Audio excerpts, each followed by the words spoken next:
Coming up on the Invent With Me podcast. Wait. What? We got to get this out of the way right now. Get it. I know what you're up to. You became a patent attorney to steal my idea and go make it yourself. There you go. And later, What is an average patent application? 8,000? So it's going to vary from one law firm to another. Sure. Hello, guys, and welcome to the Invent With Me podcast, where each week we guide aspiring inventors and product creators to turn their innovative ideas into reality. Learn valuable tips, insights, and success stories from a couple guys roughing it in the field of inventing so that you yourself can make your mark in the world. We are your hosts. My name is Grant, inventor of TorkStrap, a killer new spring-loaded cargo strap, a strap so easy to use, you just pull. And I'm Marcus, inventor of quick tie-down anchors, a very simple tie-down anchor for docks, decks, and trailers that utilizes the gaps between the boards. That it does. Thank you for that. And with us in the studio today, very special guest, Omid Khalife. Omid Khalife is president and principal of the Omni Law Group here in Los Angeles, California. The Omni Law Group, where they put the ideas in the bank.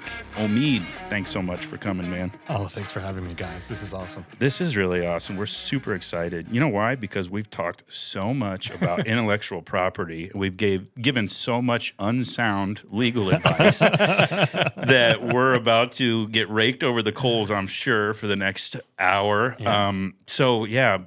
Before that, Marcus, you want to kind of catch us up, or what we're doing, why we're so excited for today? Sure. Well, I mean, you've obviously listened to the podcast or some of the previous ones. Our goal is to be super transparent and open with everybody, and it's mostly about what we've gone through to make things happen. And we've had quite a few episodes, 2 or 3 down the road, where we've eaten it and said, we said this was good, or we believed it at the time, and now we've realized it's not, and this is why. And patents is one of the biggest thing, and the first thing that people think about is like, I've got an idea, I need to patent it right now, and I didn't realize it was going to be $8,000 to $20,000 to do it, and is it worth it? And I think it's really important to hear somebody who actually knows and deals with it all day long to understand when is it valuable, and when is it not. So, how do you explain to me the mindset of a patent attorney?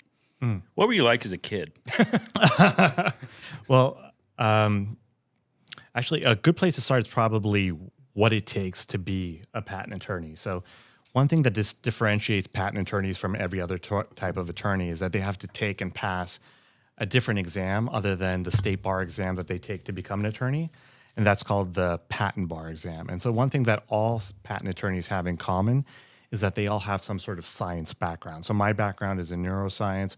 We have attorneys at the firm who have physics backgrounds, biotech backgrounds. So to become a patent attorney, you go to law school, you learn how to practice law, you take a state bar exam, then you become an attorney, you take the patent bar exam, and then they give you your license to practice patent law. okay. And is the patent law, you just said it's all the different backgrounds, you have to have that separated background. Is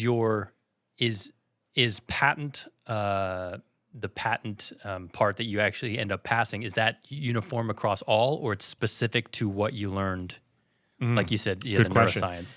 Yeah, so there's a manual or patent practice called the MPEP, stands for the Manual of Patent Examination and Procedure. And the patent bar is effectively an examination of your ability to navigate that manual. And so regardless of whether your background is in biology or mathematics or physics, you're still going to take that same patent bar exam, and it's going to test your familiarity with the MPEP. Gotcha. Okay. What drove you to want to do that? I mean, there's so many different kinds of law out there, right? There's a divorce court and all that. So what was it about intellectual property and patents? So unique from most other attorneys, my experience was that I went to law school with the intention of practicing in one specific area. So when you go to law school, they'll train you in torts, they'll train you in contracts, they'll train you in all sorts of different types of law, constitutional law, what have you. But when I went to law school, I knew about the area of practice of patent law. I knew that you have to have a science background in order to practice in that space. And so I went to law school with the intention of coming out as a patent attorney. Is it ever a engineering background for a patent attorney? Yeah, engineering rather than science, I mean? Engineering is actually one of the most common backgrounds for people who practice patent law. A lot of patent attorneys actually start off doing other kinds of jobs and only learn about it through those jobs, that there are these attorneys who are protecting the intellectual property that we're as engineers developing. And so they go back to law school, and then they eventually come out and start practicing patent law. Got it. Okay. And on the most simple level, what is a patent? A patent is an exclusive right to a particular idea. So somebody comes up with an invention and they want to make sure that they have the exclusive right to that invention. They go to a patent attorney, or sometimes they file the application on their own. They have to undergo patent examination, and then hopefully they come out on the other end of it with an issued patent from the USPTO or the Patent and Trademark Office from whatever country is issuing it. What's interesting about patents is that they're a form of a monopoly, which under normal circumstances is illegal under antitrust law. So the reason why we even have a patent system is that the founders realized early on that a good way to incentivize people to share their ideas into the public domain is to give them an exclusive right to that idea for a limited period of time so that they can capitalize it, so that they can profit off of their sweat equity, everything that they put in to develop the idea. And then after that, the invention falls into the public domain, which allows people to pick up that patent application and execute whatever the invention is that's shared in that application. So I think you guys had a podcast where you talk about hacking the patent system. Yeah. So that's kind of ultimately the incentive. So if somebody files the application, instead of keeping that idea to themselves because they're scared that somebody might steal that idea, they'll go and file a patent application knowing that they have that security, that 20-year of monopoly protection, and then society at large benefits when that patent falls into the public domain, and then somebody goes into the USPTO database, learns about that invention, and then implements it into a new form of technology. So that's super interesting. It's counter to what I would have thought the whole entire and I mean, I know Elon Musk, he's super vocal against patents, and he's like, I hate patents. I mean, he has his own, but he's very open source. But in that case, why would you say that? Why is it a 10 or 20 year? Why is it not 2 years if you really want people to keep continuing on the ideas? Well, the term of a patent is ultimately dictated by Congress. So Congress will pass legislation under Article 1, Section 8 of the Constitution. Congress has the right to determine what the patent laws are going to be. And that's one of the issues with the patent system, is that the patent laws are very, very old. They've actually been only modified once in the entire history of the Patent Act, and that was under the Obama administration's America Invents Act. And it really didn't change a whole lot, practically speaking. One of the biggest changes was that it shifted the U.S. from a first-to-file system, from a first-to-invent system to a first-to-file system. So it used to be that if somebody else got a patent and you were able to prove that you came up with that invention before, then you can actually claim an interest in that patent. But now it's whoever files their application. It makes the whole process more streamlined, less people arguing about who conceived their invention first, and also gets us in line with the rest of the world, because most of the patent offices around the world have historically been first-to-file systems. Okay. For new inventors, is that better or worse? Sounds better, but maybe there's something I'm missing. Yeah, so it makes things a little bit more clear-cut. So there's less arguing about who has the rights to the invention, because it's ultimately going to be whoever filed their application first. So it's better in the sense that you have a more definitive answer from your patent attorney when you ask the question, am I going to be able to get a patent on this? Where it's worse is that sometimes, you are that inventor developing something in your workshop. You have your inventor's notebook. You can show that you really have been working on this idea for a very long time. Somebody else just beat you in the race to the patent office, and now you're out of luck. I see. So it's truly first to file, and filing is the only form of protection in that particular scenario. That's correct. You can't go back and say, look, I mailed my drawings of this in certified mail, that old trick. I did that. Yeah, I did that. Did you?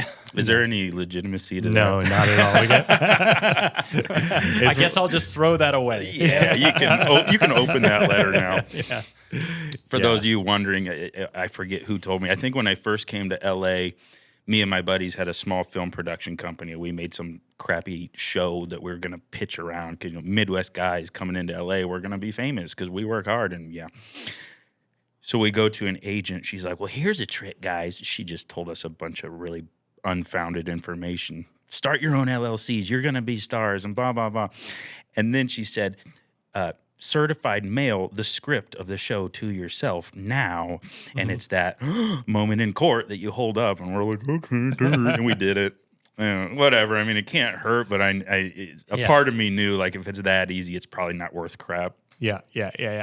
Well, that taps into a different form of intellectual property called copyrights that we can talk about at another time. Yeah. And there's a bit more validity to it in the copyright context than there is in the patent context. But we could have a whole separate conversation about copyright. Yeah. Oh boy, we I will. bet. We will on another day. Yeah.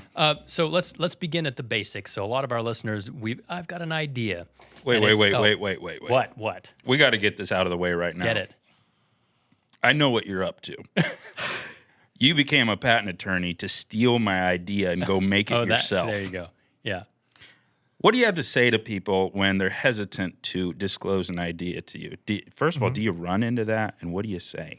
Yeah, it's actually a really, really common question because oftentimes we're dealing with first-time inventors.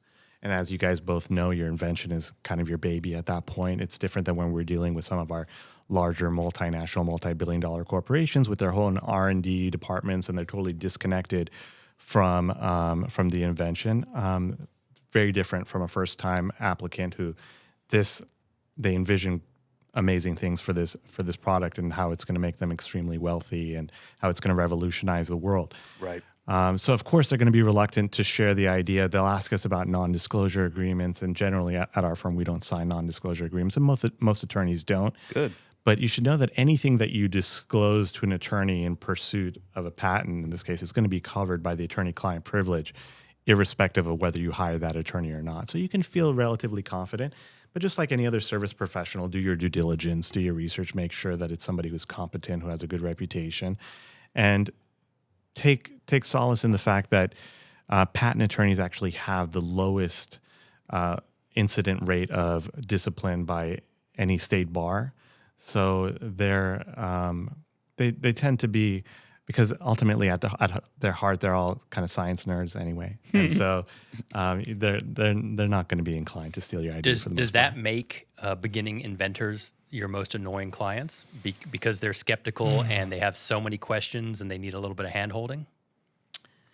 Yeah, I don't call them annoying. At the end of the day, we are because we're them, but you don't have to. Well, yeah, we'll call ourselves that because we know what we were in the beginning. Yeah. But I appreciate the sentiment for sure. But please, I mean, I've had the privilege of working with you guys both firsthand, and so you have a sense of the way that we approach it, and ultimately, like with any service professional, there's going to be a certain bedside manner component to it, and just like any doctor, I mean, they're not all so great at it. So some people do get frustrated by the level of inquiry that comes from a first-time applicant, but we've dealt with so many of them that we're pretty comfortable there. And I have to say, the one reason why I appreciated you from the beginning so much more, and I reached out to a couple people when I found you on Google. It was a Google search. Oh, 127 five-star reviews. Yeah, it was. That's impressive. Yeah, no, but you know, these days it's about reviews, but it was communication, and I had a question, and I think it was within hours, maybe even, that you got back to me, and you're like, "This is the deal, and this is how it is," and I'm like, "Cool." And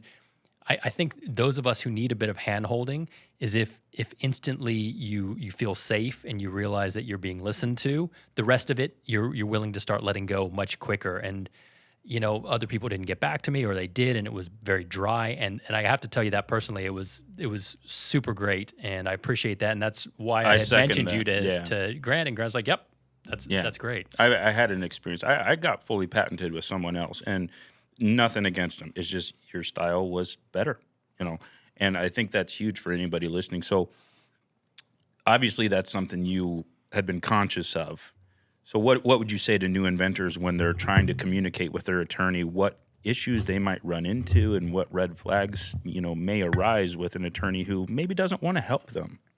You know, it's really important to be transparent with your attorney. At the end of the day, we have clients who are reluctant to share because they think, oh, you know, there's going to be some judgment on the part of the attorney, or maybe the attorney is not going to think that the idea is as revolutionary as you may think that it is. And ultimately, you should just bear in mind that their job is to advocate for you. And the more they understand your invention, the more compelling the argument that they can present to the USPTO or the United States Patent and Trademark Office about why your invention should be entitled to patent protection.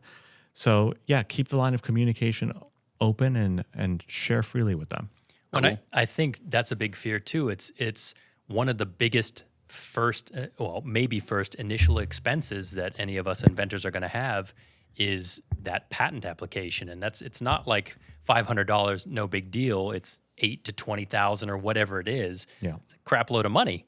And so this brings my first question I'm a brand new inventor and I've got a new nose thing for a pair of glasses. When is it time, and is it ever time for me to apply for a patent? Yeah, so timing is absolutely crucial when it comes to anything related to patents, because as you guys both know, the Patent Act gives you a very limited window of time within which you have to file for your patent application or your invention falls into the public domain. The reason why that's the case kind of goes back to the history of the patent system and the patents versus monopoly argument. So the patent system is there to encourage inventors to share their ideas to the public while affording them that umbrella of protection. If you're already out in the market sharing your idea, then what's the incentive for the government to give you that 20 years of monopoly protection? So in the United States, we have a grace period of 1 year. So from the date that you first publicly disclosed your invention, you have 1 year from that date, not 1 day beyond that, not 2 days beyond that. 1 year is the cutoff point from the date of your first public disclosure to the date that you have to file for your patent, or you give up the right to ever get a patent on that invention. So timing is absolutely crucial. So it's 1 year to file the utility patent application. Provisional versus non-provisional? Yeah. Did you mention provisional in that mix? Because here is my understanding, and correct me. I have an idea. I want to manufacture it. I do that with non-disclosures. I'm ready to sell it. January 1st, I'm ready to sell it. So right before I publish it on my website, I file a provisional patent application for the $130 whatever dollars it is. Yep. And I ride patent pending for that year. At that point, I reach out at about the 8-month mark, let's say, to give you a heads up that I want to fully patent, and before that year ends, you fully patent. Is that right?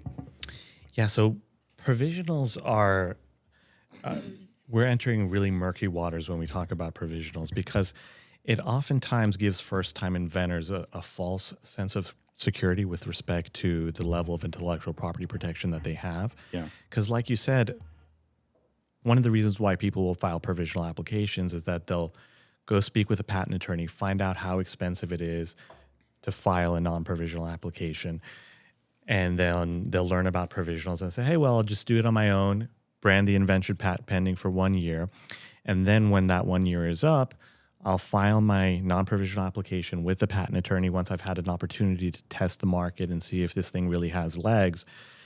And then what they don't realize is that the patent office says, yes, you can file your provisional, claim patent pending for that 1 year. And then when you file your non-provisional and declare priority to that provisional application, everything that was necessary to get that non-provisional application approved has to have been disclosed in the provisional filing. Oh, wow. So you have to know ahead of time where you're going with this. You do, and you have to be able to disclose it in the level of detail necessary to get that non-provisional approved. Where the issue arises is not during patent prosecution, which distinguished from patent litigation, which is the enforcement through lawsuits. Prosecution is the filing of the applications with the USPTO, patent trademark offices all over the world to get that intellectual property protection. When you file your application, the patent office will never check whether everything that was necessary to get your non-provisional approved was disclosed in your provisional filing. You'll undergo examination, and your patent will be approved, and now you're patented. You're no longer patent pending. Where it becomes an issue is during litigation. So patent litigators like myself will file lawsuits to enforce patents, but will also sometimes be called to defend patents, defend our clients against accusations of patent infringement.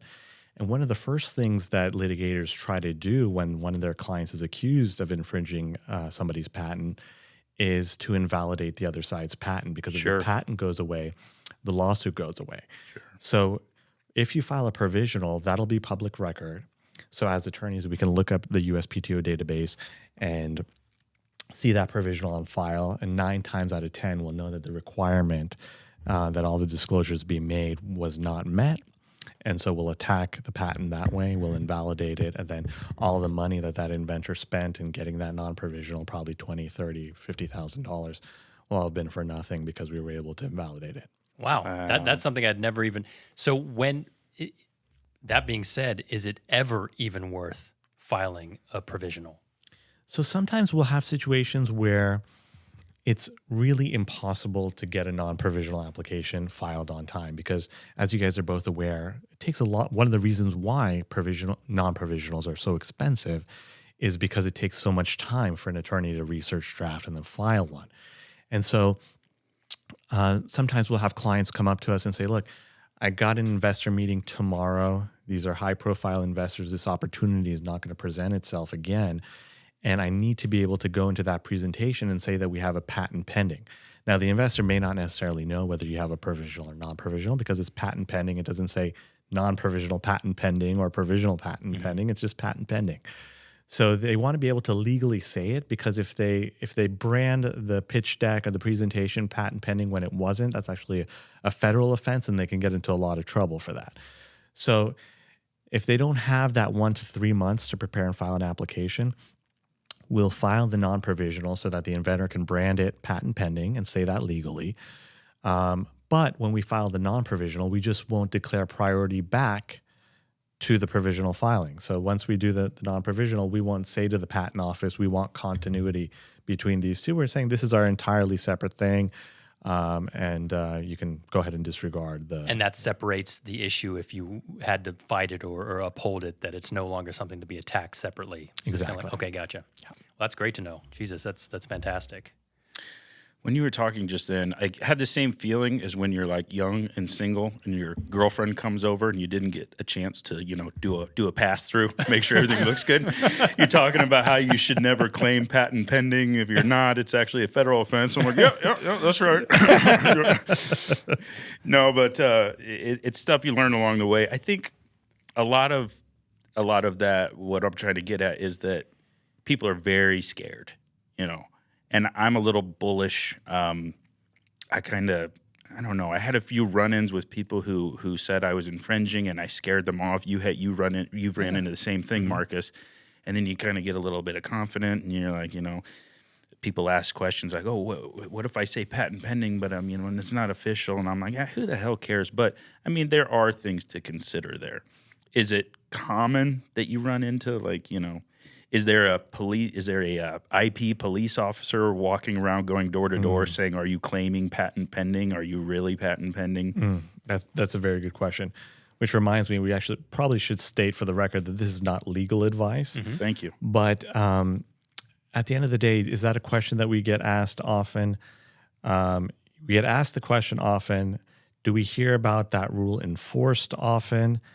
I'm just one practitioner out of tens of thousands of licensed patent attorneys in the U.S. So I personally haven't heard of anybody getting into real significant trouble, but I think the consequences can be so severe and the relatively nominal cost of filing that provisional application just makes it such that if that's the route you're thinking about going, it's just not worth the risk, and best to just not do it. I agree. Yeah, it makes sense. So in that case, let's pretend we're a brand new inventor again. I'm thinking about. I've actually sussed out my idea. I've got myself a good idea, and I want to put it out there to the world. How soon beforehand should I come to you and apply for my patent? As soon as possible is the most conservative answer, even though that's not always a reality for a lot of first time inventors. So it's get yourself as much information as you possibly can. These days there's so many resources available online for first-time inventors, and I'm not talking about like inventors' rights organizations where they promise, that they're going to take your concept from idea to marketplace. We're not a fan of those. Yeah, we've talked about that. Oh, good. Yeah. So yeah, the horror stories of inventors who got themselves into a lot of trouble with these organizations are not few, unfortunately. But But you can go online and even on the USPTO website, there's a lot of tutorials that teach you the patent process. I've listened to your guys' podcast. It seems like you guys are familiar with those. And so get yourself educated as far as, what the timing requirements are, like that 1 year rule that I was just talking about. And then as soon as you're able, there's going to be a lot of expenses when you're taking a product to market. And honestly, the patent application is going to start to feel like a drop in the bucket compared to your marketing expenses, your product development expenses, eventually hiring employees and what have you. And so as soon as you can, I'd say. When you bring up a good point, I mean, when I initially did this, and I did it a little different from Grant, is I pre-saved up for this. And I'm like, I have a decent amount of money in the bank. I'm ready to spend money on a patent. I'm ready to do this. But the truth is, even then, you're hesitant to spend big dollars on certain things. And one of the things we've both learned now is you have to, and I think even it was our last one or second to last podcast, was like, when is it time to start spending real money on that? And we talked about that during lunch. And it's like, I'm just going to use the 8,000 because what is an average patent application? 8,000? So it's going to vary from one law firm to another. Sure. I can tell you the range at our law firm is between 8,500 and 16,000. Okay. Depending on the complexity of the invention. So simple mechanical things are going to be on the lower end of the spectrum. Yep. More complex biotech, AI, gene patents, things of that nature are going to fall on the higher end of the spectrum. It's going to come down to how much time is necessary to draft those applications. And all these fees also include like the exorbitant government filing fees. Most patent applications have to have patent drawings, and so we have a draftsman who prepares the formal drawing. So that's one of the reasons why the costs add up. But the broad range is usually between 8,500 and 16,000. Which is what I, being open with everybody, I think mine was 8,500. And then what you told me in the beginning too, two things, was that it's like the majority of your first time applications will get kicked back at least once or sometimes twice. So just for people listening, there is also a secondary fee to file after that. And then also that it's not a 1 year process. Like in my case, we're a year and a half into a potentially 2.5 year thing to get patented. And you just got patented after. How long did it take you? A year and a half. Oh, which is pretty good. So yeah, I think for some reason I'm kind of lucky on that. Yeah, it's not a fast process. So people need to understand that you're not walking up, handing over your 8,000, and all of a sudden you have a patent in half a year. Like this is a multi-year process. Yeah. Should I be afraid to not put forth the effort and to slow my product down, or should I just get it the hell out there and start blasting it once I've filed my patent?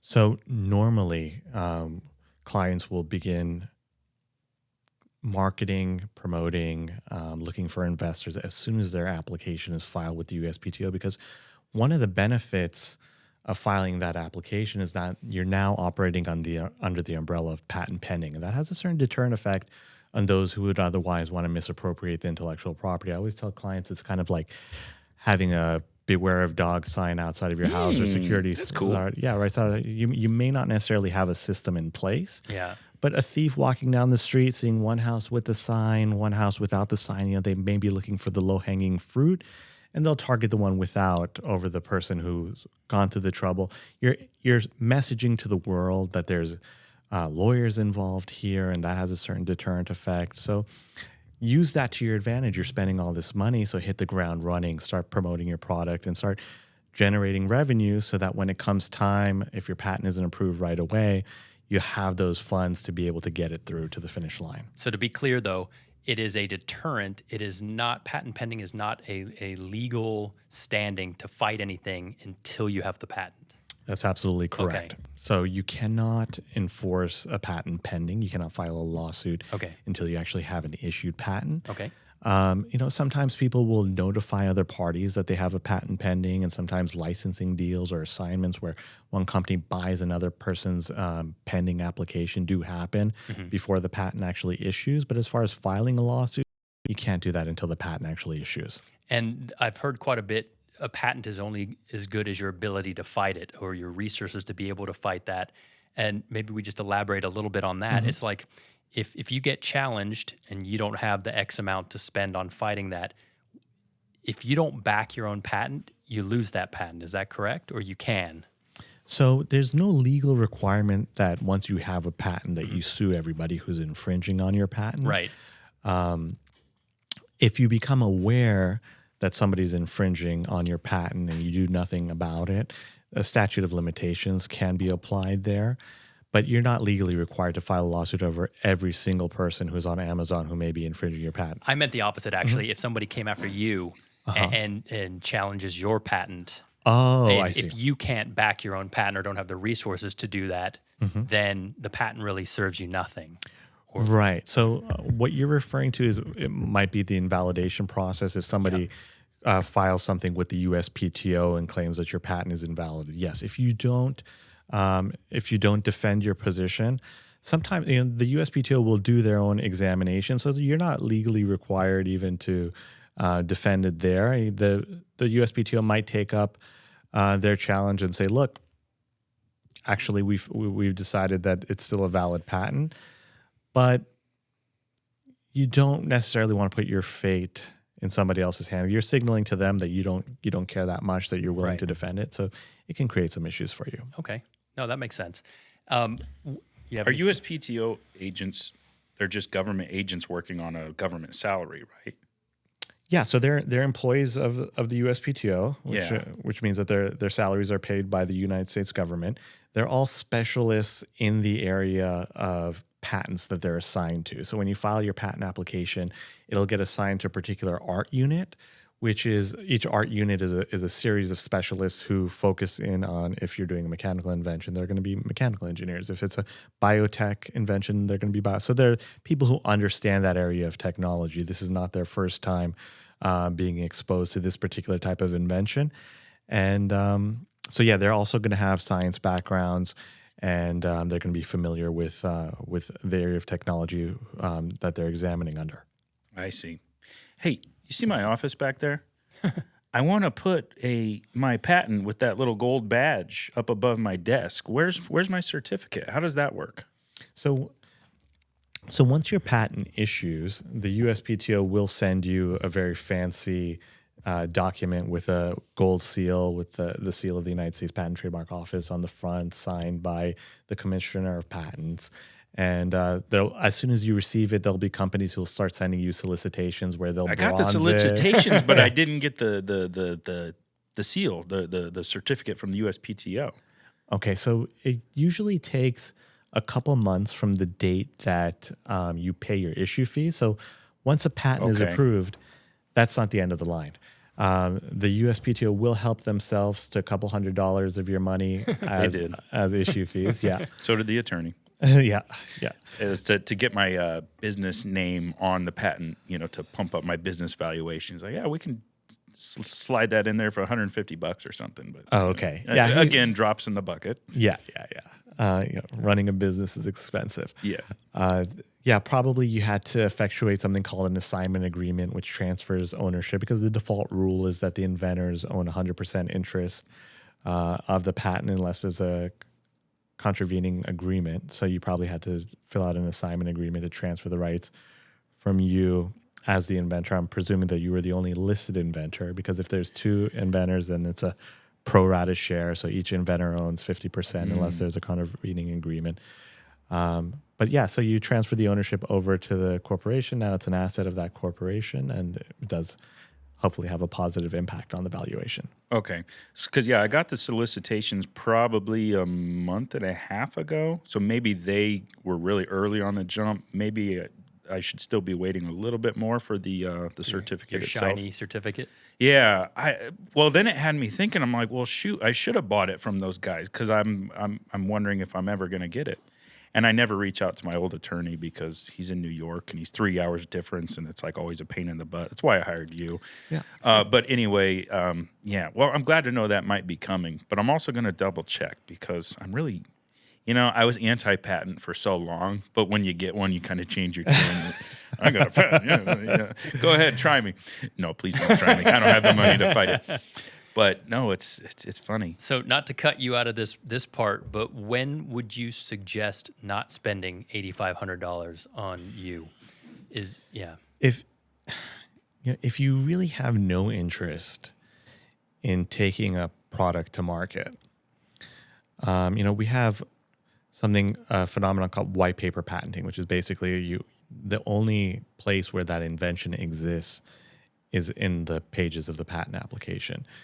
And so you'll have people who will file applications, to corner the market. Sometimes they'll put portfolios together to try trolling, sending threatening letters to people who may be infringing the patent and trying to extort some money out of them that way.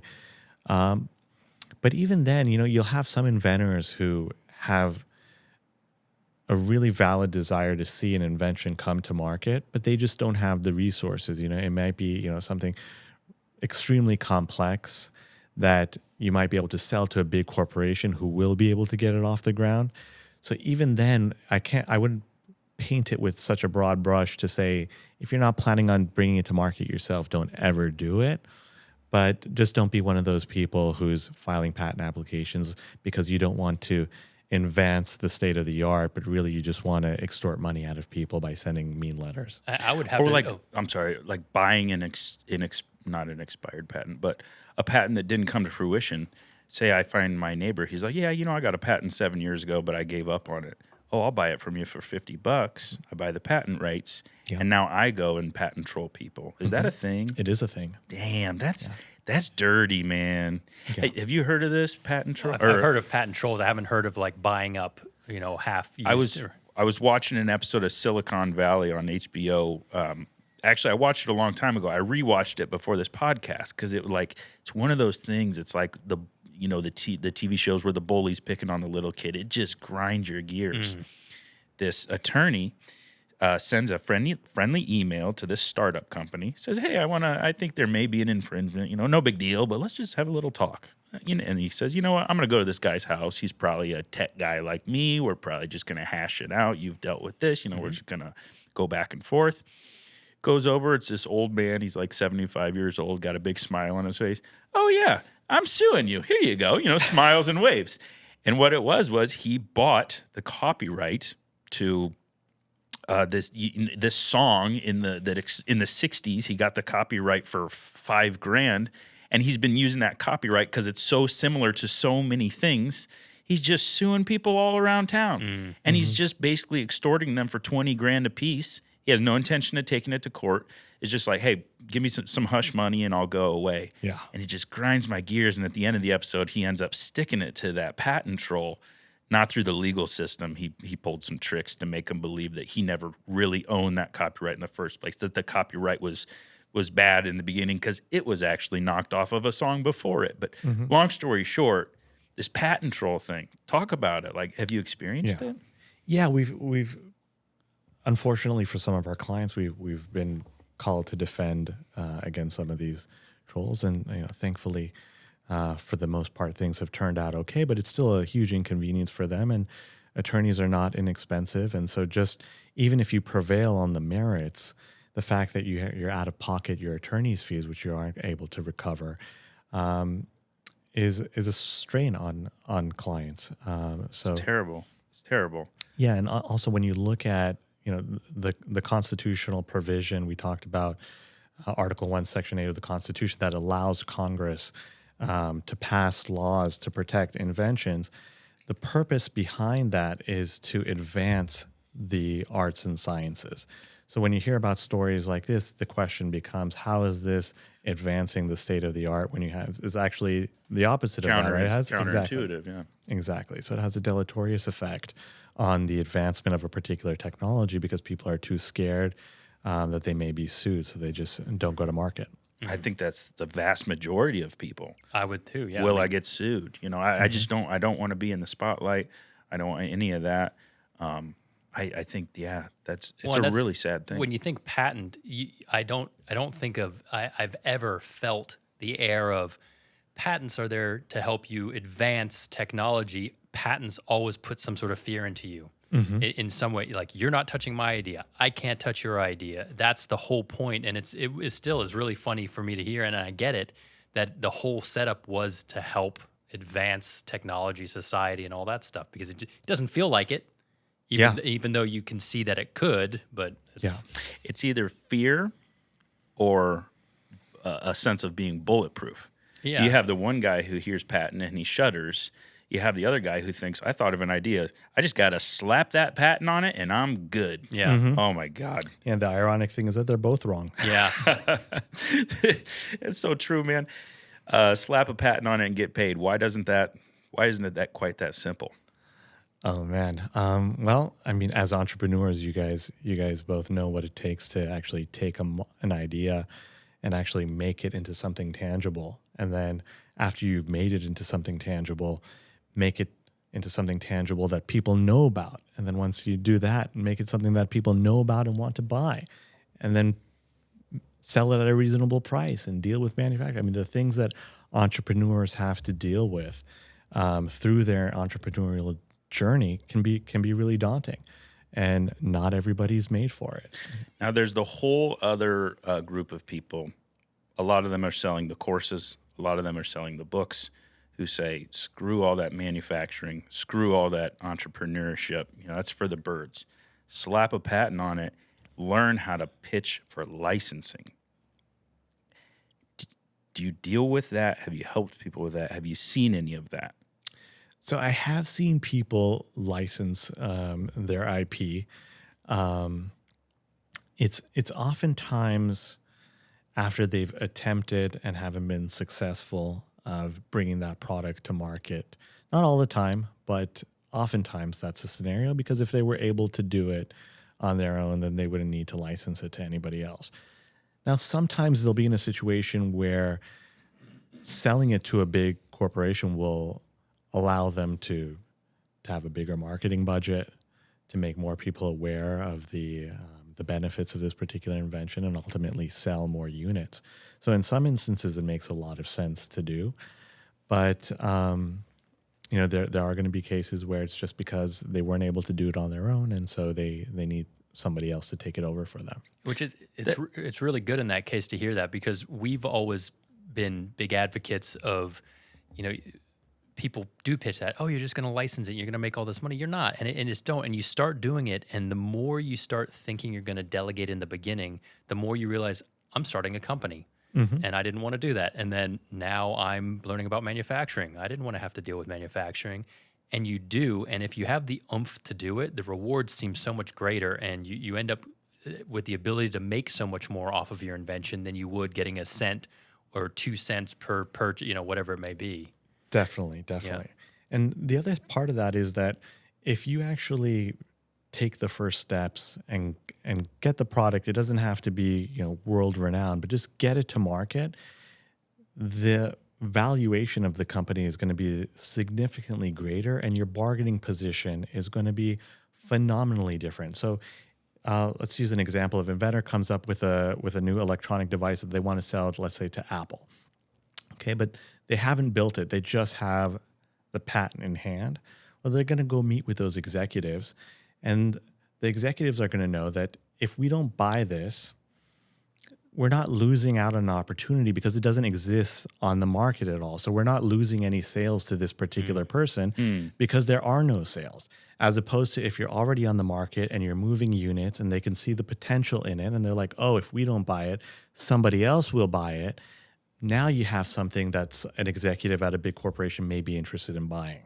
That's amazing. That's the perfect reason to continue along the line that we were talking about. Is like, even if you don't think you want to push it all the way to the finality of it, just get it going and show that it's something, and that's going to boost your street credit tenfold or whatever it may be. Definitely. Yeah, okay. I talk about it all the time on Reddit. We'll go through Reddit questions here in a bit, but People have this idea and they want to entice someone with it, and it's almost impossible.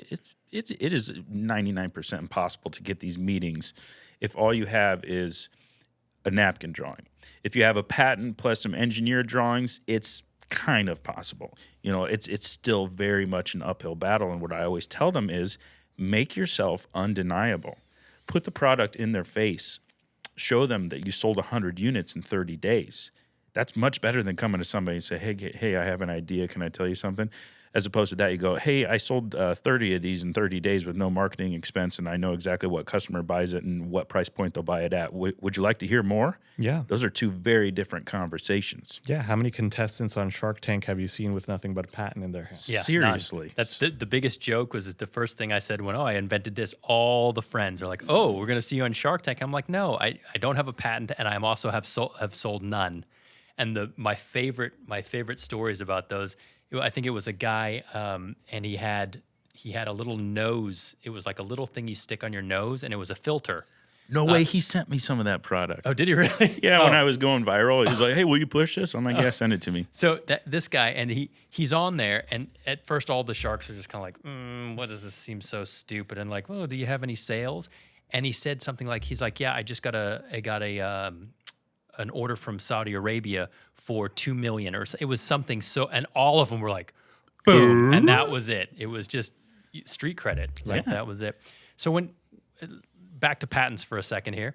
When you are writing a patent application, your goal is to make it as broad as possible. To hit as many points as you can. What does the perfect patent application look like for a specific product? Yeah. So as attorneys, the tightrope that we're walking is that we're trying to make the application as broad as possible so that minor modifications are not sufficient to circumvent the IP. Because the last thing that we would want is for one of our clients to be in a situation where the competition comes in and makes one small difference, and now they're no longer infringing the patent, and you have a competitor where you were seeking to avoid having competition for that particular product. So the attorney wants to draft it as broad as they possibly can in order to protect the client, but they can't draft it so broad that the patent office says, well, this already exists. Right. What you're claiming, captures all these other inventions that already exist on the marketplace. So we're not going to allow that. Technically, you could draft it and file that way, but you're assuring your client that they're going to get at least one rejection, probably multiple. Mm-hmm. So you're trying to file it in the most efficient way that you possibly can, give your clients a leg up over the competition, but also satisfy the requirements of the Patent and Trademark Office and make sure that they don't roll their eyes as soon as they pick up your application. And how fine is that line of what of a change that can be made to a product to make it be considered a different product that's patentable? Mm-hmm. So it all comes down to the language of the application. So one example that I always use to clients is that let's say you come to your patent attorney and you say that I have two pieces of fabric, let's say, that are connected to one another using glue. So when the attorney drafts the application, they'll do their own research, and then when they write the claims, they'll say that these two pieces of fabric are connected to one another using a connection means. And then in the specification of the application, they'll define that connection means to be that adhesive that the inventor disclosed to them.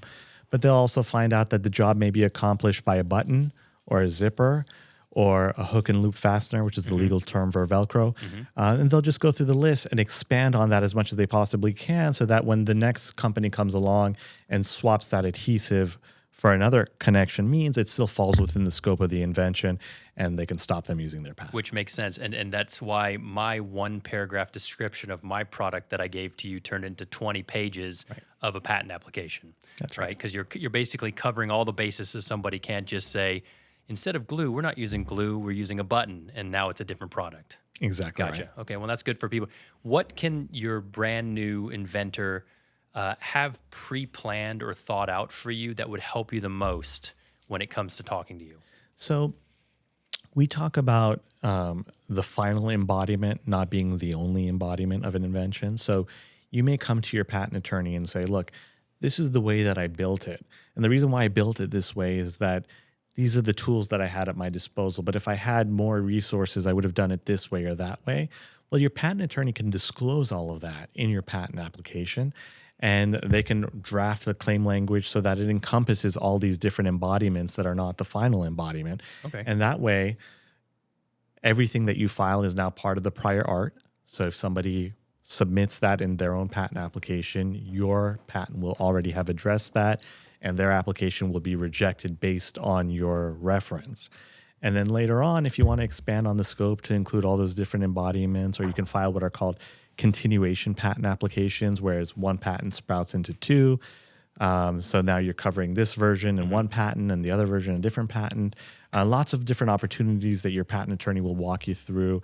And as long as you've disclosed that in the initial application, they can work with that. If you don't tell them about it, then there's not going to be nothing that they can do. I think that's important because even just being open, when I came to you, I had a pretty singular idea of what mine was, and pretty shortly after, before we actually sent the application in, I found new uses.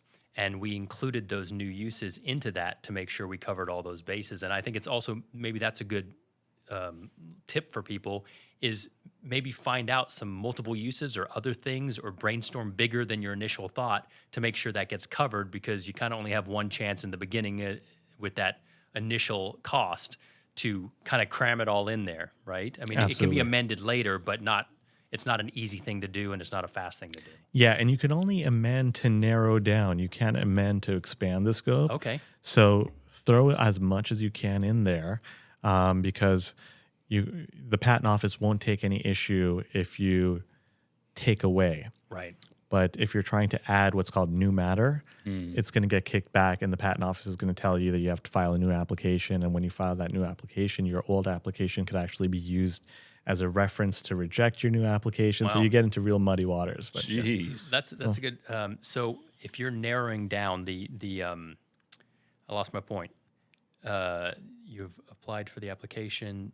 It can trying to narrow down the scope of things you're covering in that. Yeah, you're trying to know. It'll come back to me, but it's as far as that goes. Yeah, just be as all encompassing as you can. Oh, that was it. What is the number one reason for kickbacks? Good question. I hope can he has tell a you good answer. Yeah, I can tell you. There are hundreds of reasons why a patent application can get rejected, because that manual that we talked about at the beginning, the MPP, the Manual Patent Examination Procedure, it reads like a telephone book, and I wouldn't be surprised if there's more pages in that than a typical telephone book. It's really dense. And so technically there's lots of different reasons, but let's presume that you had a patent attorney file your application. They're going to hit all the proper procedural notes. They're going to satisfy the patent office with all the requirements, the abstract, the specification, the claims, the drawings, the declarations, everything else that's necessary to get that patent through the patent office is already there. You've satisfied them there. Then you get down to what are called the substantive rejections. And the substantive rejections fall under the two most common areas are Section 102 and Section 103 of the Patent Act. Section 102 is when the patent office says that your invention lacks novelty. And what does that mean is that the examiner found something that is identical to yours in the prior art. That could be a journal publication, that could be another patent application, that can be something that they found on Amazon that's identical to yours. Anything that predates your filing, they can use as a reference to reject under 102 of the Patent Act. So that's lack of novelty. The second other common one that you'll see as far as the substantive rejections go is under Section 103 of the Patent Act, which is that your invention is obvious. And now that's kind of a deceptive term to use. It's the one that attorneys affectionately refer to it as the obviousness rejection. But just because your invention has relatively few moving parts doesn't make it more susceptible to a obviousness rejection than the most complex new app that just came out, or something that's a new pharmaceutical or something like that.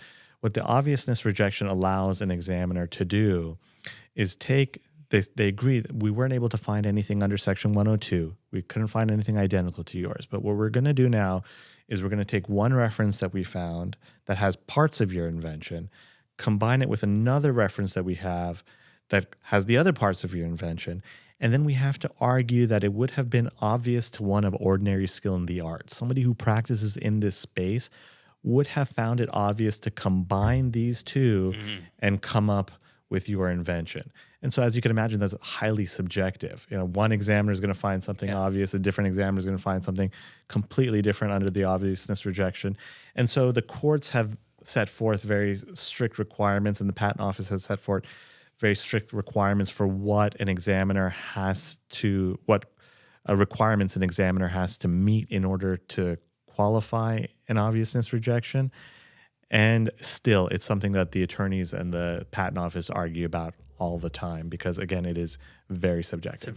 And it does writing your patent application too broad make that obvious scenario easier to have to deal with? It does, because now the examiner has all that much more to pull from. Yeah, right. Okay, so that makes sense. Yeah, so that comes back to that tightrope that the attorney is walking when he drafts his application, is that they know they've hopefully they had a fair amount of experience. They've seen enough of these to know that this one's likely to trigger such a rejection, and so I'm going to pass on that, but I'm going to include this piece because I think it'll help my client out. Mm-hmm. All that to be said, would you ever recommend somebody do this themselves? File a non-provisional patent? Not if you hope to get the non-provisional patent. What about ChatGPT? Good question. Even then, I don't think ChatGPT is quite there yet. To be quite frank, I haven't seen any applications drafted by ChatGPT. I don't know if it could do a detailed description. You know how you have the drawing section and then you have the reference numerals pointing back to that. At some point, it may well be able to do that. The reason why, at least at this phase, attorneys are not particularly concerned, or at least in the circles that I travel, are not particularly concerned with ChatGPT, is that just like with any other service professional, being a good attorney comes down to the nuances. And it's not binary. The same way that one examiner might find something obvious and a different examiner may not. Law at its highest levels requires an understanding of a lot of nuance and being able to navigate those waters. And so on very basic stuff, write me an abstract. It'll do that fine and it'll be terrific. But figuring out how broad can I draft these claims to have a reasonable chance of success, and can I look down the road and see what potential modifications that one of my clients' competitors might make because we've consulted with them and we have a sense of their business? It's not there yet. It may be there, and it's learning really fast. So. It's as dumb as it's ever going to be now. That's right. One thing about using ChatGPT, and I agree with you, ChatGPT is a tool. It's a really quality paintbrush. But unless you have the knowledge to know that I shouldn't go out and start painting the house when it's 85% humidity in the middle of summer because I'm going to have issues, that's where it's kind of like you said. It's the craftsman has to be able to use the tool properly. But one thing that my wife taught me, she's a data scientist. She's really keen on ChatGPT as a tool. It's never going to replace her job, as it's never going to replace your job. I firmly believe that. But if you know how to use it and you know how to prompt it, it's very effective. Asking it to write me a patent application about a TorkStrap, useless, not even close. But knowing exactly what you want to say paragraph by paragraph and maybe asking it to rewrite it in legal terminology, it's probably somewhat in tune with that, but still it's going to miss the things that can't be taught, the things that can't be quantified, as you said, that knowledge of the nuances, the experience that you've had, what you've run into. You're absolutely right about that. It's actually something that I tell young attorneys right now because there is some concern amongst attorneys in all areas of law, what the impact of generative AI is going to be on the space. And I tell them exactly what you just said right now. It's a tool, and you needn't be concerned that ChatGPT is going to replace you. But you know what? Somebody who can use ChatGPT well, definitely they might replace you. Sure. They 100% will because when your average person who's going to be using it, even if you had it draft you a big fancy legal looking document, unless you get somebody like Omid or whoever to really comb through it and understand it and read it, you're going to get somebody who's going to fight it, and they're going to just knock it out of the park in 2 seconds because a robot wrote it and it doesn't have all the intricacies. Yeah, I mean, we all heard that horror story of the attorney in New York who had ChatGPT draft entire motion and he didn't check it, and he got sanctioned for it. So, you always need those fresh set of eyes to make sure that the computer's not hallucinating. And again, they're getting better at all this stuff, and maybe at some point, but not quite yet. Not yet. Simple non-disclosure agreements. How important is it to pay for those versus getting a boilerplate from online or kind of a custom one that you customize with ChatGPT? And keep in mind that NDAs often are just like, toilet paper. I don't mean that literally. I mean, like, when I'm dealing with an NDA, I'm usually dealing with a Chinese manufacturer who they're laughing. Yeah, give me the paper, I'll sign it. It doesn't mean much to them. Yeah. But maybe if it looks a little bit imposing, it holds some value. So ChatGPT on NDAs, what do you think? Very, very important to, if you're relying on NDAs, consult with an attorney. And the reason why I say that is that unlike patent law, which is federal, which means that there's only one patent law for the entire United States, NDAs are contracts, and contracts are governed by state law for the most part.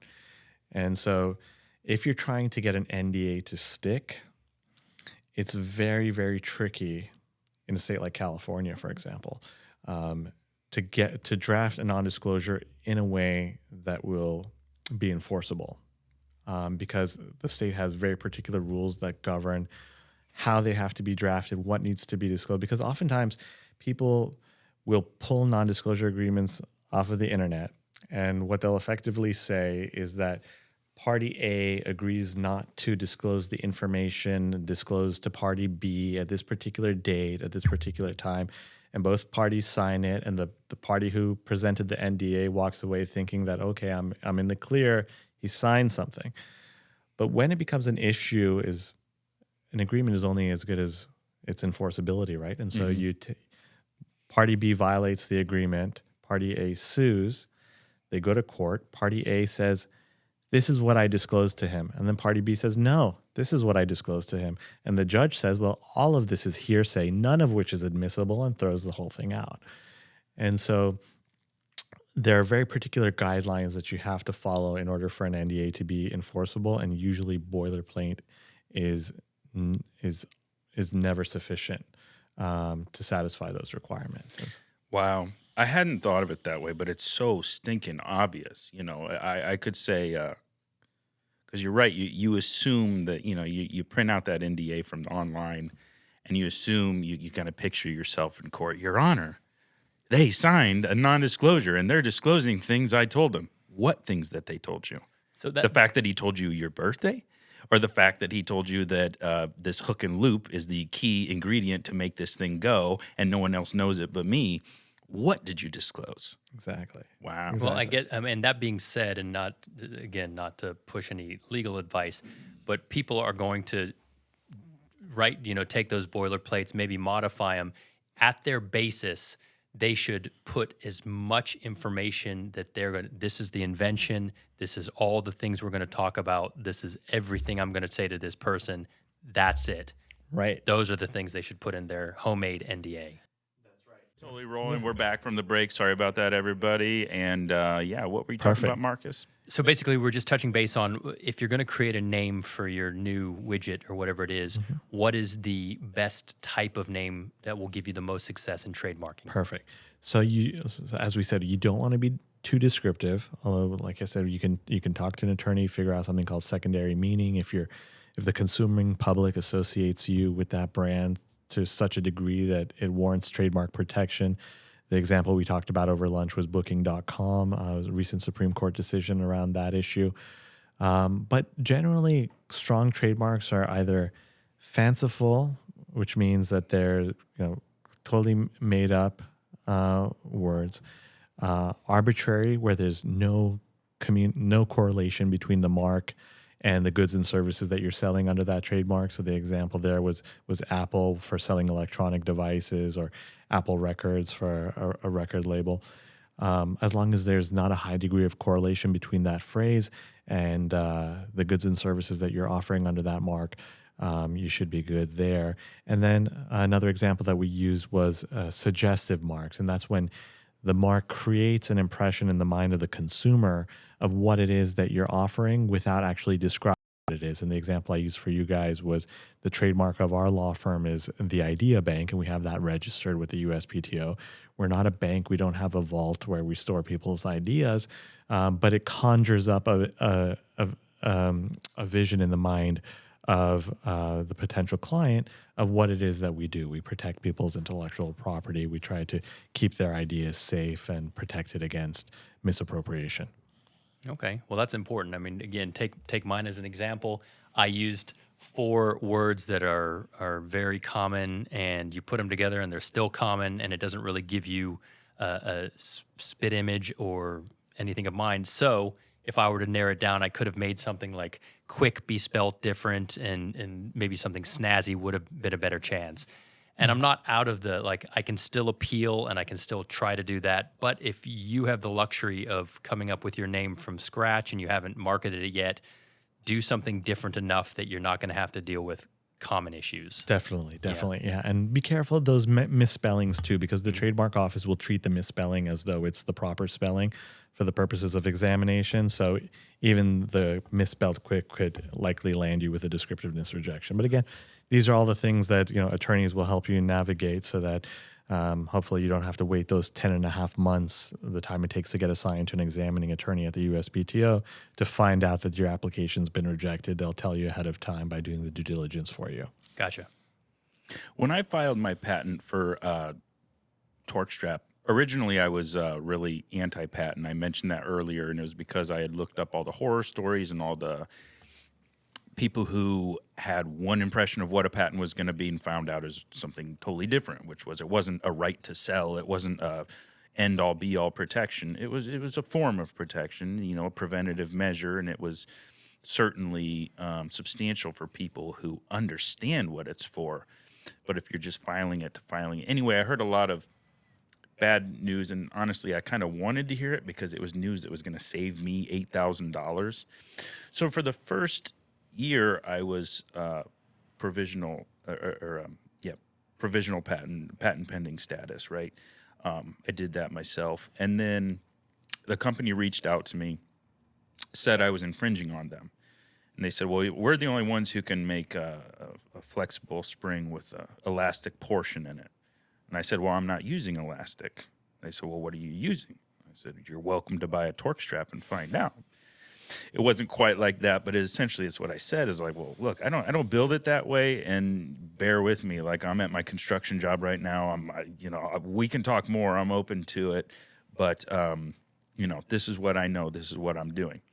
They never came back and said anything. I think it's because they realized how small I was.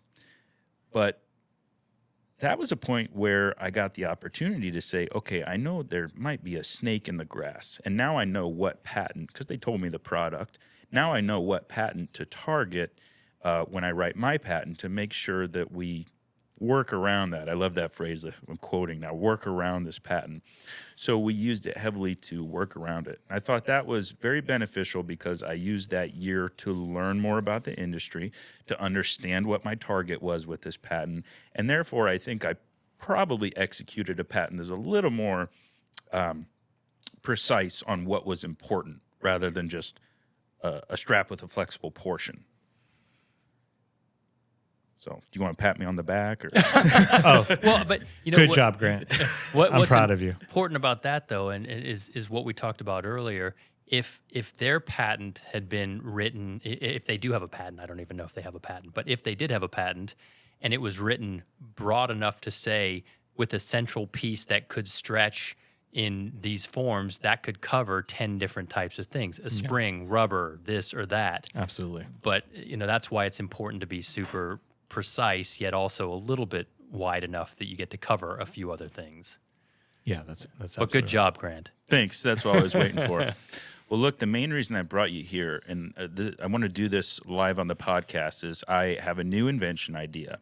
And I think it's really counterintuitive to a lot of people for somebody to just expose the idea. And I'm not going to expose the idea like, here's how you copy me, but I want to go ahead and disclose what my invention is for the most part, show it to you, get an assessment. Do you think this is patentable? Do you think this is worth going after?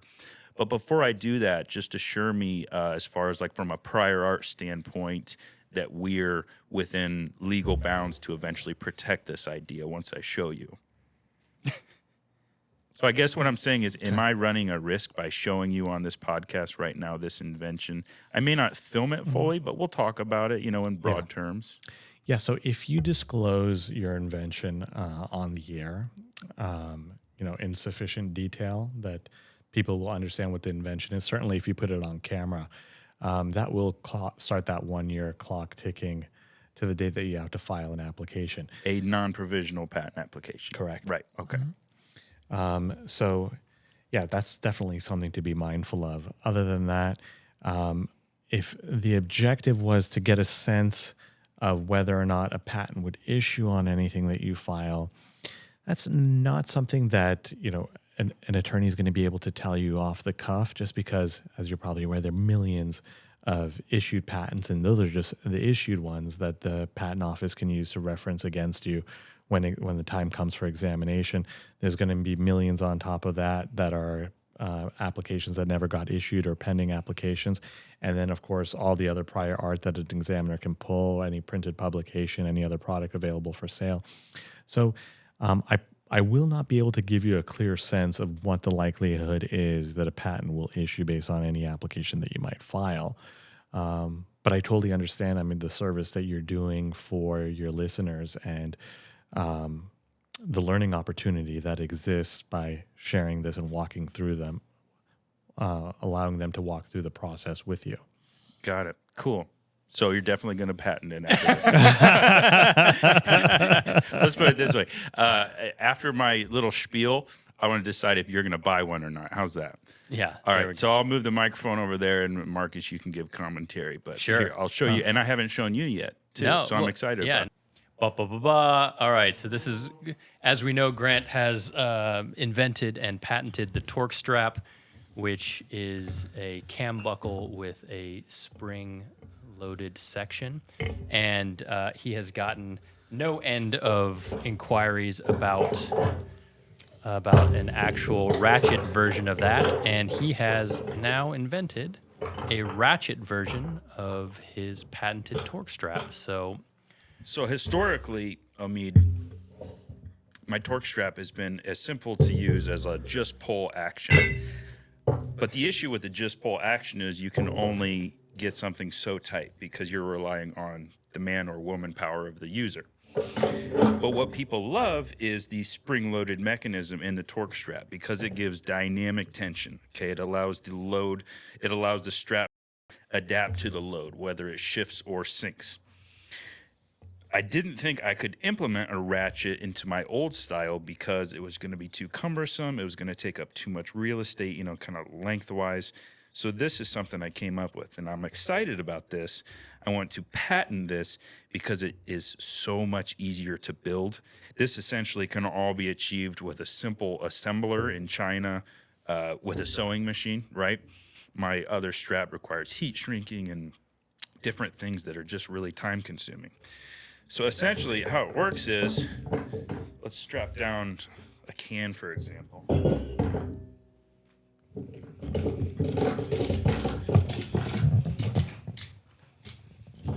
So as I ratchet, you see that spring begins to compress. that's probably plenty. We don't explode the can. That's plenty. Yeah. All right. So the spring begins to compress, and that's now got dynamic tension in it. So the big benefit is if this can was to shrink or collapse, let's say, we just lost a significant amount of height in our load, but the strap is still banjo tight. Very cool. So you going to buy one or what? How much you selling them for? That's a good question. I think I'll price this a little bit above the HD because it is just going to be that much more robust. It's going to have more of like a 3,500-pound safe work load as opposed to 750-pound safe work load. Mm-hmm. So, if you're nice, I'll let you have a set for $44.95, I'd say. I'll call that a bargain. All right, awesome. So, look, I'm super stoked about this one, man, because look, I've always known that the cargo strap industry is a multi-billion-dollar industry, but that's really when you're accounting for commercial freight, trains, airplanes, flatbed trucks, things of that nature. The straps that I sell now, they're more of a weekend warrior strap. They're your campers, your outdoorsmen, your fishermen. This, if executed right, and I know a patent is just a part of this, but it could be my potential to get into the full market of cargo straps. And so, like you were saying, you used the phrase a drop in the bucket before. I think this for sure is a drop in the bucket compared to what it can do and, how much it can cover. So that's my idea. And I think in the coming weeks, I'm going to approach you more seriously on the side, and we'll get this thing going. Yeah, I mean, I love the ingenuity behind it. I love the fact that you're taking on something in the same space that you were previously, identifying an issue with that one, and then modifying it to address those issues and improve the product. I mean, that's ultimately what innovation is all about, and you're clearly an innovator. So, well, thanks. Good job again, Grant. Thanks. Do you see any issues with my previous? And I know you haven't scoured over that because that was issued by someone else, but essentially, do you see any issues with the fact that, they're both flexible straps? If you want to say it that broad, is that a problem? Yeah, so it would ultimately depend on what was disclosed in the specification of the original application, how broad the language of that application was, and was it drafted in such a way that it would encompass this. I would be surprised if that was the case. It's probably a little premature for me to say right now because we don't have the patent in front of us right now. But provided that everything that's necessary to get this patent approved wasn't disclosed already in that original application, you should be fine. If not, there's also a possibility that the language of your existing application was so broad that it covers you for this and may make it unnecessary for you to file another application. That's, again, something that we would look over once we have the patent in front of us to identify what the scope of that is. And if it's unnecessary, then we should tell you, don't waste your money on filing another application. You're already covered. And if it is necessary, then we'll be suggesting that you file one. Awesome. That's interesting. I didn't even think about that. I didn't Your either. one patent filed broadly enough, but not too broadly, would still encompass a new version of that. I can tell you right now, it's not. No, I can tell you it's Mine probably was not so either. specific. Yeah. Well, but hey, either way, you're going to get protected. Yeah, Right? and again, I'm not going to run the risk that my previous patent will suffice. Yeah. Like you said, it may be a matter of that we can't patent it because the old one does kind of suffice, but I'm pretty sure it doesn't, and I'm willing to find out. Would it cost more money to patent this one because you have to do so much reference on my previous patent? No, I mean, anytime we're drafting a patent application, we're always going to be doing a significant amount of research in order to have a sense of what the examiner is going to see when they pick up your application for review. And the reason why we do that is not to necessarily know, will our client get an invention or they're dead in the water because there's too many similar things out there. It's more so that we have a sense of what the examiner is going to see, and we can write the application in such a way that emphasizes the differences. So we are telling the examiner, like we know you guys talked about in one of your podcasts, the background section. One of the reasons why there's a background section is that the attorneys will utilize that space to tell the examiner, yeah, this is everything that's out there, and here's why ours is better. Here's the problem that ours addresses that none of these other guys do. Got it. Okay. Very cool. Well, the last thing I want to do before we wrap up, I know you have a busy afternoon, is I just want to read you at least one question from Reddit. So there's a subreddit called Invent, and I'm up in here all the time as KN Handyman. You guys have probably seen me. I try to help when I can, and I try not to beat my head against the wall also because, well, people have a lot of the same question over and over again. This one's a little bit different. Getting someone of high profile to sign an NDA. I have a digital product idea that I know would make a lot of money. That's always how these start. And I do have a contact to someone of a high profiles manager. Someone of a high profiles, manager, something like that. The thing is, I don't think they would be willing to sign an NDA as they say they receive many business proposals daily and to basically hurry up and propose it. As well, the only NDA I found requires addresses and full names, which I'm sure they wouldn't want to sign. Is there an NDA that doesn't require that? Yeah, I think this person's stuck between a rock and a hard place. At the end of the day, this is the type of situation that the patents were designed to address. There's a reason why there's no legal requirement that you actually build the invention that you're looking to patent, because we're fully aware that it's not always feasible. So for this person to invest probably the hundreds of thousands of dollars that it's going to take to build out this app is not something that's going to be tenable. Even though patent applications are expensive, they're a lot less than that. And that's ultimately going to be the highest level of protection that an individual in this kind of situation is going to be able to have, because this high-ranking executive, as they suggested, is going to be presented with invention ideas all day long, and there's no way that their lawyers are going to allow them to sign a non-disclosure agreement, which could get their company in trouble down the line. So if they want to share their idea, they can either share the idea and have faith and pray that this person is a person of integrity that's not going to steal the idea, or they're going to have to file their own patent application. As a business person, what I suggested was, instead of just, here's an idea, the hope is, will you do something with it and will you pay me for it? I'm sure that's his position. But I said, why don't you look at it as a business plan rather than an idea? Write up a brief business plan that makes you a key component of that, because you're willing to do the dirty work. You're willing to get your hands dirty. Because this executive, whomever he is, his goal is a frictionless paycheck. What can we do fast where someone else has done the grunt work and we can make a profit on it?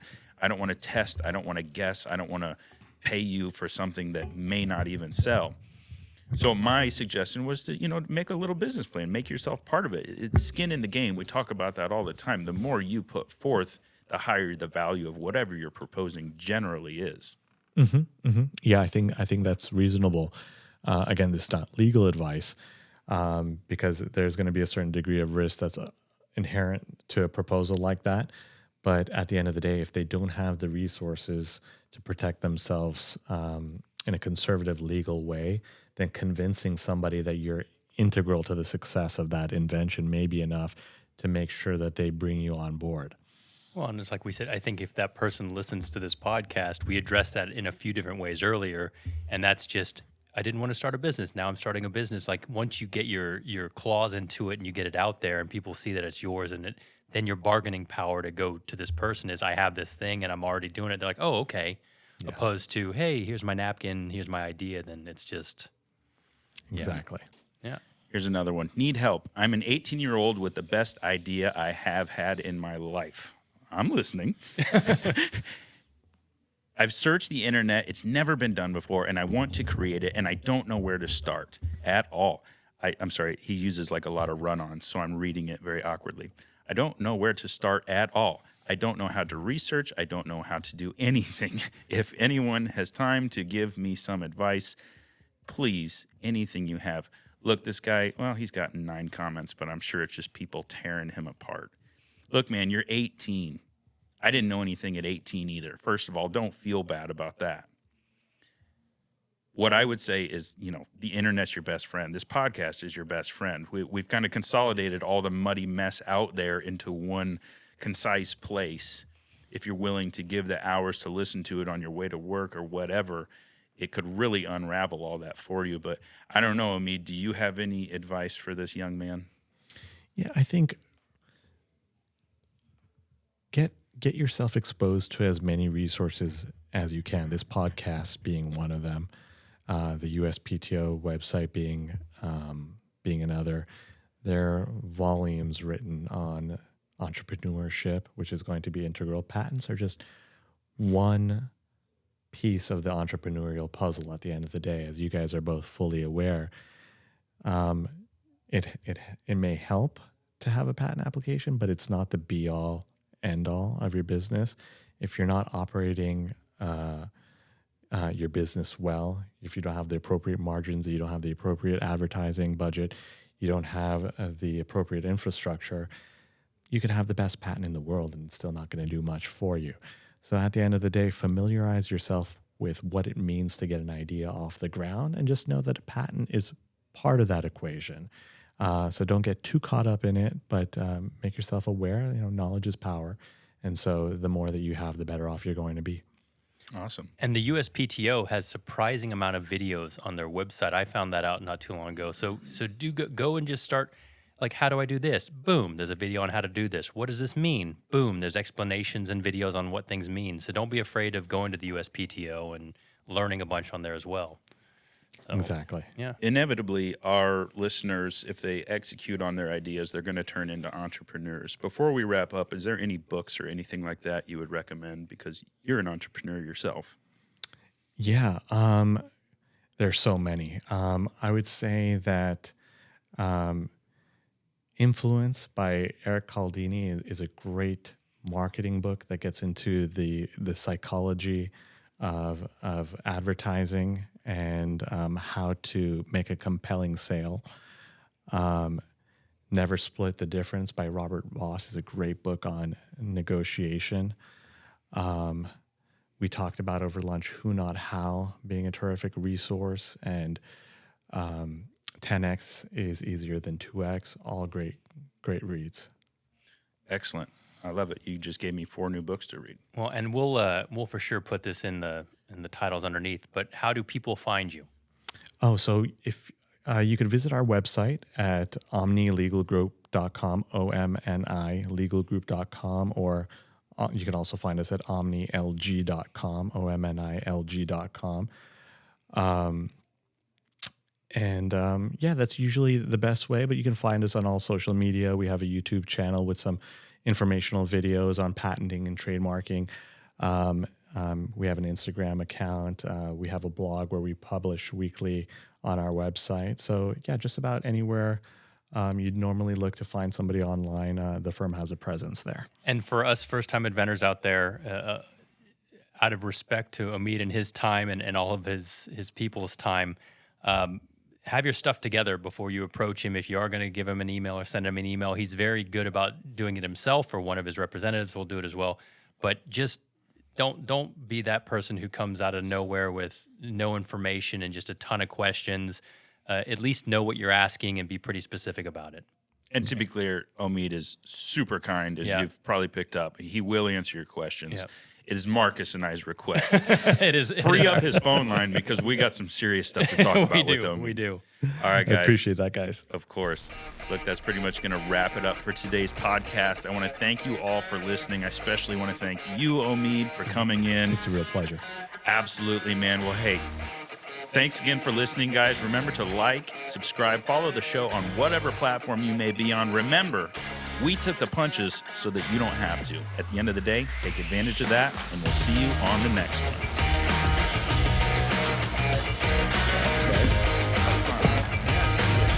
Dude, we killed like 2 hours. Yeah, but we have